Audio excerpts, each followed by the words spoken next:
Comment faire pour reconnaître quelqu'un qui a un style d'attachement anxieux ou évitant dans les débuts de la fréquentation? Je suis Anissa, j'accompagne les couples. Écoute bien ce que j'ai à dire. Les gens qui ont un style d'attachement anxieux, évitant anxieux ou évitant, c'est des gens qui, au début de la relation, vont être dans du love bombing. Fait qu'au début, des fois, ça paraît moins. Parce que les évitants, on va vers eux parce qu'ils ont de l'air très stable, très stoïque au départ. Ils ont de l'air de maîtriser les émotions, puis ils ont de l'air même d'être vulnérables, alors que après 4 à 6 mois, c'est vraiment, vraiment là que vous allez voir que ce n'est pas le cas.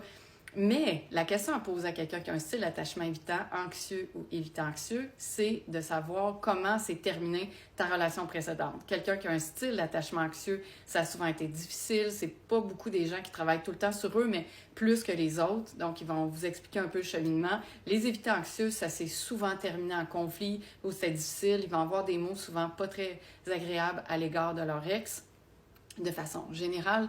Et les évitants, de façon générale, quand vous allez leur poser la question, ils vont dire « Ben, ça s'est terminé, là, c'était ça.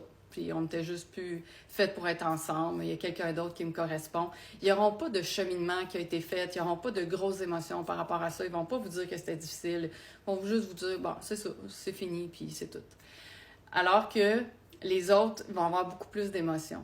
Et ça, c'est souvent assez caractéristique. Et aussi, quelqu'un qui a un style d'attachement anxieux, vous n'allez pas le voir tout de suite. Mais en général, au bout de... Parce que quand les gens ne sont pas encore attachés, l'anxiété ne va pas nécessairement se révéler. Mais après 2, 3, 4 semaines, là, vous allez commencer à voir que la personne a commencé vraiment à s'attacher, souvent dans la première semaine.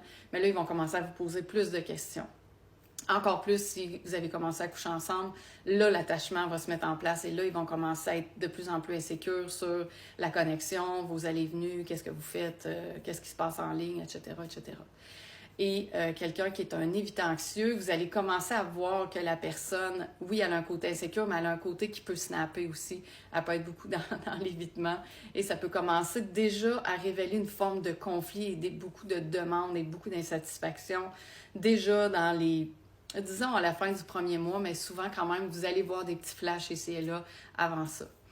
Et donc, quand vous êtes en relation avec quelqu'un qui est comme ça, par exemple, quelqu'un qui a un style d'attachement évitant, vous voyez qu'au bout, puis je vous le dis, le premier mois, ça peut paraître super beau, le deuxième mois des fois aussi, mais au bout du troisième mois, quatrième mois, vous allez vraiment commencer à voir que la personne se recule, la relation commence à devenir sérieuse, c'est pas juste une fabulation, c'est une vraie relation. Donc, si vous voyez ça, c'est déjà un paramètre, c'est déjà un flag. Est-ce que ça fait du sens, tout le monde, tout ça? Pour plus de contenu, abonne-toi. Bye. Bonne journée.